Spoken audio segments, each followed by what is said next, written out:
Wilson Morales from Black Film TV talking to DeVon Franklin on his acting role in Jesus Revolution. All you've done over the years with a lot of films, why was this film important enough for you to be in it as well as an actor?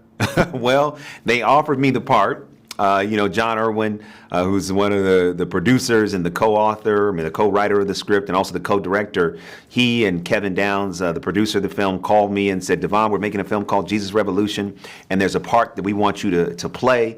And I was like, me? They're like, yes, you're the perfect person. Our co-director, Brent McCorkle, thinks you are the guy, the only person that can play this part. And so at first I was going to say, Wilson, hey, I'm not an actor, but I said, I caught myself and said, well, okay, let me read the script first. So I read the script. I loved the story. I loved the part. And I said, listen, if y'all are crazy enough to give me this part, then I'm going to accept it. And I spent months, learning my lines, working with an acting coach, doing the research so that when I showed up on set, I would hopefully earn my keep. And from what people say, I guess I did that. When I heard that you were involved in the film, I said, okay, he's probably part of the producing team. This is up his wheelhouse. And they were like, no, he's in the movie. And then as I'm watching the movie, it took me a second before, as I got into it, like, oh, that's the brother. Oh, that was him. Right. Was him.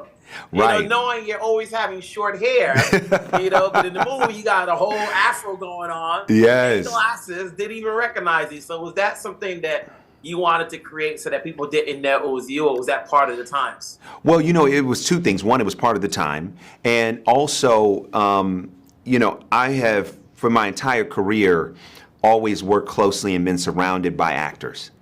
And when I look at their process, and I've been privy to their process, when you can throw yourself into a role and transform yourself, that is a good sign that you have done right by the project and by the character. And so for me, I wanted to create and find the character of Josiah. And part of that was the look.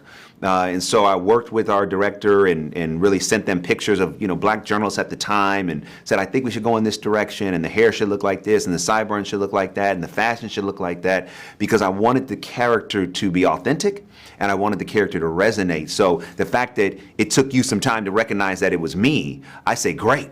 Because if you see me from the beginning, then maybe I'm not doing my job. But if I can throw myself into the role in a way where I fit the patina of the film, then I feel like that is a successful acting job.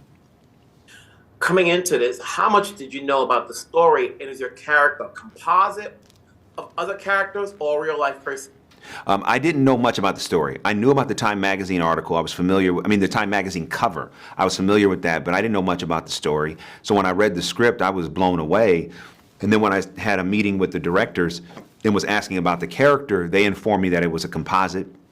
Because in the real Time Magazine article, it was written by multiple journalists, but the character of Josiah, who I play, is a composite of those characters, and really just a composite of the experience that some of those journalists went through back in the late 60s. Initially, as I watched this movie, I said, who's the audience for?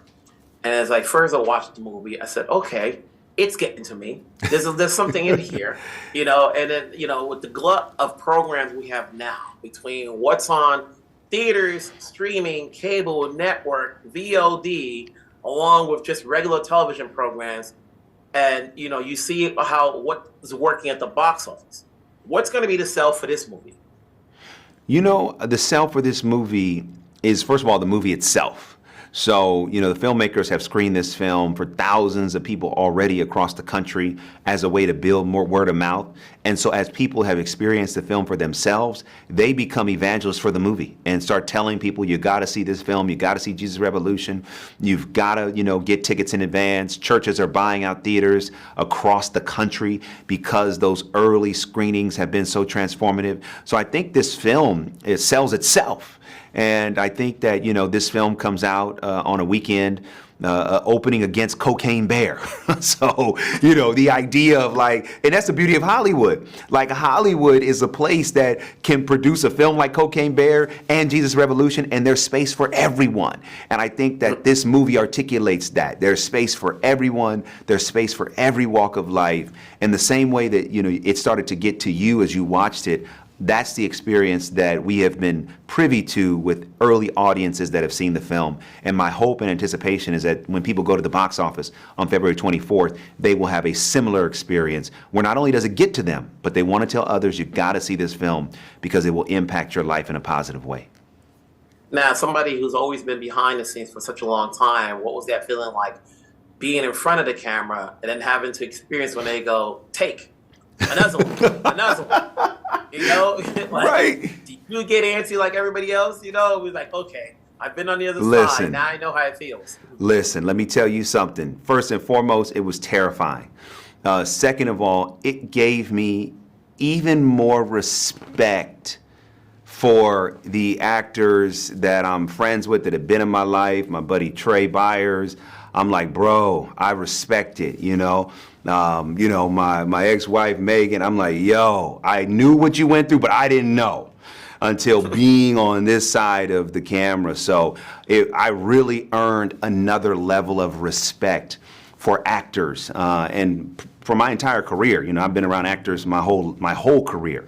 And so it's one thing to see it from an outside point of view, it's another thing to experience it. And when you're in front of that camera and you hear the director say, you know, okay, do it again and give a note and make the adjustment, it's way harder than it looks. So my respect for all actors went up. And, I'm just honored to have the opportunity to explore this avenue and this gift, and we'll see what's meant to be. I was about to say, now that you've got this off your back, could you see yourself acting in more films, whether they come to you or whether you want to go to them? Oh, without a doubt. I mean, now that I've done it, I'm like, okay, I can do this. So I actually have some things that we'll be announcing very soon. And I'm excited about, this, I wouldn't even say a new chapter. I would just say a new page in a chapter that I'm being given the opportunity to explore. What goes into starring in a movie like this and then executive producing a movie that's coming up, Flaming Hot? Yeah, man, listen, what I learned through this process is that being creative knows only the limitations that I put on it. So it was different, but it all fit together, because producing Flamin' Hot, which is a movie that will come out, that I produced it'll come out June 9th on Hulu. And that's the true story of Richard Montañez, who was the driving force behind Flaming Hot Cheetos. He went from being a janitor working for Frito-Lay to becoming one of the top executives in the country, known as the godfather of Latino marketing. This film is gonna blow people away, and Eva Longoria directed it, did a brilliant job. So the idea that film is a true story, it's inspirational, it's aspirational, and then I can be in a film as an actor in a true story that's inspirational and aspirational, it really is like the same wheel, just different cogs for me. And I enjoy the experience of going back and forth. And, I look at my brother like Tyler Perry and I say, wow, okay, all right, if Tyler can do it, that motivates me to say, all right, well, look, maybe I can do it in my way. Well, DeVon, congratulations, obviously, and being in this movie, and obviously your upcoming projects. And congratulations! I saw you at the Oscar luncheon. All those nominees. So you keep doing a lot for yourself and diversifying whatever you do, so that everybody thinks you're not just one trick pony. You got different things you're doing. So I'm sure I'll talk to you down the road on your next endeavor. Absolutely, my brother. It's always good seeing you. Thanks so much for your support. Thanks a lot. You got it, bro.